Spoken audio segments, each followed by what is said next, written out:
هنقل نقل بس وبعدين يرد برضو الاستاذ حسين، عشان هو الاستاذ حسين يبقى ألم بالحكايه كلها. عاطف خد المايك. في الفتره دي واحنا كلنا كسينمائيين، شوف كده لو مش هو خد التاني.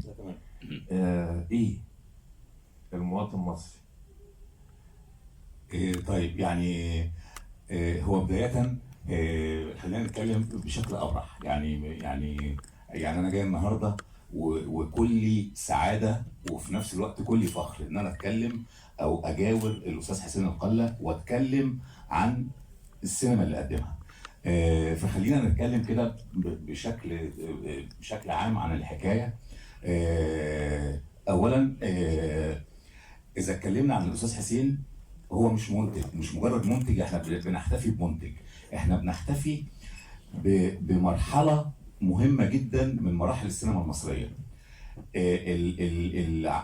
الضالع الاساسي فيها هو الاستاذ حسين القلة. يعني احنا لما بنيجي نقسم السينما المصريه لمراحل، بنتكلم عن مرحله الثمانينات والتسعينات كمرحله، مرحله سينما افرزت مخرجين مختلفين وتوجه مختلف ورؤيه مختلفه للسينما. بعد سينما السبعينات كان ليها شكل معين، فجت سينما الثمانينات بالتسعينات بمخرجينها بمصورينها بكتابها، عملت مرحله ما من مراحل السينما بيؤرخ ليها بمخرجينها. يعني مثلا الاستاذ محمد خان، طبعا كل الاساتذه مع حفظ الالقاب، داوود عبد السيد، خيري بشاره، محمد خان، عاطف الطيب، علي عبد الخالق، رأفت الميهي، كل دول كونوا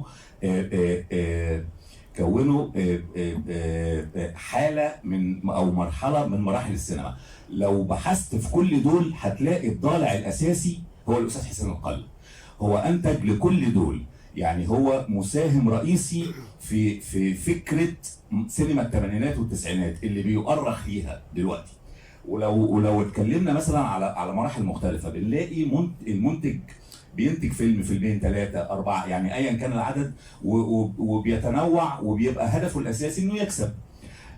الاستاذ حسين ما كانش هدفه الاساسي انه يكسب، وكان ده احنا في وقتها احنا كنا مساعدين في الفتره دي الثمانينات والتسعينات، فكنا بنندهش بامانه. يعني ازاي الاستاذ حسين، يعني ازاي منتج بهذا الشكل مصر يقدم هذه النوعيه من الافلام، وكلها افلام النهارده كل فيلم لوحده علامه من العلامات. لا ومعلش طالما انت جبت سيرتها، والافلام العاديه مثلا تبقى 4-5 اسابيع وانت فاهم، تمام، ده يبقى 12 لا اسبوع. بالظبط، الله، والناس بتقبض باليوم وبالاسبوع بالظبط كده، وهو مصر بالظبط وما بيتدخلش بالظبط. يعني وهو قال المره اللي فاتت، قال ما اقدرش اتكلم مع، مش عشان ده صلاح وسيف ولا ده كذا ولا ده كذا، لا هي رؤيته كده.